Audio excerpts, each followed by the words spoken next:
Ouais, poisson. Il y est. Salut à tous, alors comme convenu, on se retrouve pour la vidéo un petit peu particulière. Je suis désolé, j'ai un petit peu les crèves, un petit peu fatigué, mais ça m'empêche pas de vous présenter cette nouvelle vidéo. Alors la semaine dernière, je vous avais montré la canne sous son tissu, donc le voilà, ici, hop, hop, jeu d'acteur parfait. La canne, la voici, voilà, donc c'est une canne qui a été faite par un rod builder professionnel, donc la société Jazz Fishing Rods, donc en la personne de Jean-Charles Claudel. Voilà, il m'a fait cette canne-là, elle est tout simplement sublime, premièrement, et en termes de caractéristiques, elle correspond parfaitement à ce que je recherchais pour ma pêche favorite, c'est-à-dire ma pêche à l'ultra léger. Donc c'est une canne en monobrin, voilà, elle fait 2,10 m de longueur, une puissance de 1,8 g. Esthétiquement, comme je disais, j'adore, puisque là, j'ai choisi la couleur générale dorée, c'est vraiment quelque chose que j'aime beaucoup sur les cannes. Le porte-moulinet et le butt en liège, voilà, c'est une matière que je trouve très confortable au toucher, puis en plus elle a ce petit côté classe, un petit peu old school des vieilles cannes, donc j'adore beaucoup.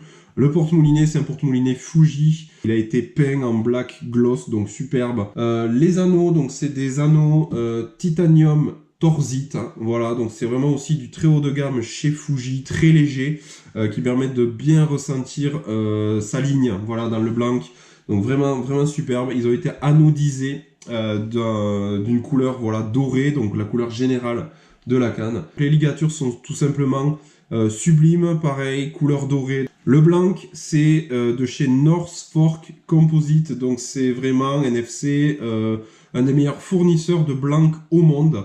La résultante de tout ça, c'est un blanc qui est extrêmement léger, d'une résonance folle. J'ai pu le tester hier en action de pêche, c'est vraiment sublime. Et l'action de ce blanc aussi, c'est un blanc pour faire une canne destinée à pêcher très finement les plus gros poissons. Donc c'est à dire qu'en fait dans le premier tiers de la canne, vous le verrez dans les vidéos suivantes, vous verrez que dans le premier tiers c'est vraiment très souple, de manière à ce que la canne s'arme très vite et lance très bien. Ça permet de lancer des tout petits leurres, 1 g, 2 g, donc les insectes pour moi ça sera parfait.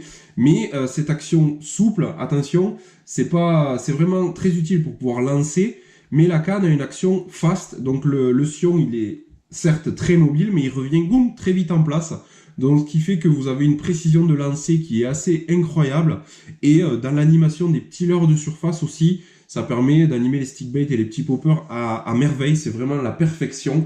Et enfin, dans les deux autres tiers de la canne, c'est assez bluffant, c'est assez déstabilisant, mais dans le bon sens du terme, parce qu'on n'a pas l'impression d'avoir une canne UL entre les mains, puisqu'on ressent une réserve de puissance qui est assez impressionnante. Et j'ai pu le vérifier, du coup, comme je vous disais hier, sur un joli poisson sauvage, vous verrez ça la semaine prochaine, où en fait, je l'ai pêché avec un tout petit leurre de 4 grammes. J'ai pu le lancer très loin, très précisément, l'animer à merveille. Et enfin, quand le poisson a mordu, déjà j'ai senti une secousse dans la main, c'était assez incroyable. Quand j'ai regardé la vidéo, je suis un petit peu bouche bée, mais c'est vraiment ça l'impression que ça me donne. Et enfin, ce poisson, je l'ai ramené sans aucun problème, quoi. La réserve de puissance est vraiment sublime, quoi. Donc merci encore à Jazz Fishing Rod, merci à toi Jean-Charles, parce que c'est vraiment un bijou de perfection esthétique et en termes de caractéristiques de canne. Voilà, après le road building c'est top puisque ça permet de personnaliser sa canne, comme vous le voyez donc sur les différentes images.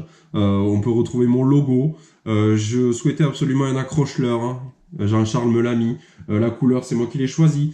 La longueur du talon aussi c'est moi qui l'ai choisi, c'est parfaitement adapté à la longueur de mon bras, donc c'est vraiment du sur-mesure avec des matériaux de très haute qualité, donc vraiment c'est un bijou que j'ai là. Merci beaucoup Jean-Charles et merci beaucoup Jazz Fishing Rods.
Alors, Just Fishing Rod, donc c'est une société qui construit vos cannes à pêche à partir du matériel qu'ils trouvent chez Roadhouse. Donc, n'hésitez pas à aller jeter un coup d'œil sur le Facebook de Just Fishing Rod et sur le site internet, puisque il faut savoir que le road building, c'est très intéressant, puisque ça vous permet d'avoir un rapport qualité-prix exceptionnel. C'est-à-dire qu'aujourd'hui, quand vous avez une canne de 200 euros, qui coûte 200 euros dans le marché, face à une canne faite main de 200 euros, eh bien, vous aurez une bien meilleure canne si vous la faites faire à 200 euros, puisque c'est pas anodin. Dans la grande distribution, dans la vente, il y a ce qu'on appelle les marges. Et aujourd'hui, une canne qui est vendue 200 euros chez votre détaillant ou sur votre site internet préféré, il faut savoir qu'elle ne vaut pas 200 euros. Donc aujourd'hui, Just Fishing Rod propose 3 gammes de cannes. Donc une entrée de gamme, mais c'est pas une entrée de gamme, c'est vraiment du haut de gamme par rapport à ce que vous pouvez trouver dans le commerce. Donc vous allez vous retrouver avec des blancs de très bonne qualité, avec des très bons anneaux, des très bons porte-moulinets. Donc vous aurez là, aux alentours des 200-250 euros, une très belle canne, une très belle canne efficace. C'est vrai que c'est pas anodin, 250 euros, tout le monde ne peut pas s'acheter ça, mais c'est une très bonne canne d'entrée. Donc n'hésitez pas à vous faire plaisir, puisque vous aurez l'avantage d'avoir la canne qui vous ressemble comme vous la voulez. Ensuite, la deuxième gamme, donc c'est plus du milieu de gamme. Donc là, on va retrouver des composants un petit peu de meilleure qualité, mais le fossé entre les deux, entrée de gamme et moyenne gamme, il n'est pas quand même énorme. Donc, faut pas avoir peur de prendre une entrée de gamme. Vraiment, je vous le dis, ça n'a que le nom d'entrée de gamme, parce que c'est vraiment pas de la merde. Il faut pas l'oublier. Et la troisième catégorie, donc c'est comme la canne que je vous ai montré là, c'est vraiment le haut de gamme. Là, c'est vraiment si vous êtes un passionné du beau matériel. Faut pas hésiter à se faire plaisir. Là, vous retrouverez les meilleurs blancs, vous retrouverez les meilleurs anneaux, vous retrouvez les meilleurs porte-moulinets. Quand je dis les meilleurs à chaque fois, qu'est-ce que c'est par rapport à une entrée de gamme? C'est tout simplement, vous allez gagner en légèreté et vous allez gagner un petit peu en confort de pêche, parce que vous allez avoir une résonance qui serait un petit peu mieux. Mais attention, un blanc et une canne montée entrée de gamme chez Just Fishing Rod, c'est bien mieux que la plupart des cannes du commerce que j'ai moi actuellement. Donc il faut pas avoir d'a priori sur le road building. C'est pas forcément accessible, attention, mais vous en avez pour votre argent, et c'est ça qui moi m'intéresse, parce que quand je veux une canne à 300 euros, je veux qu'elle ait une vraie valeur de 300 euros, et non pas qu'il y ait une marge de 40% sur la canne et que du coup ça soit une canne qui vale en fait 80 euros, quoi. Even if it hurts inside.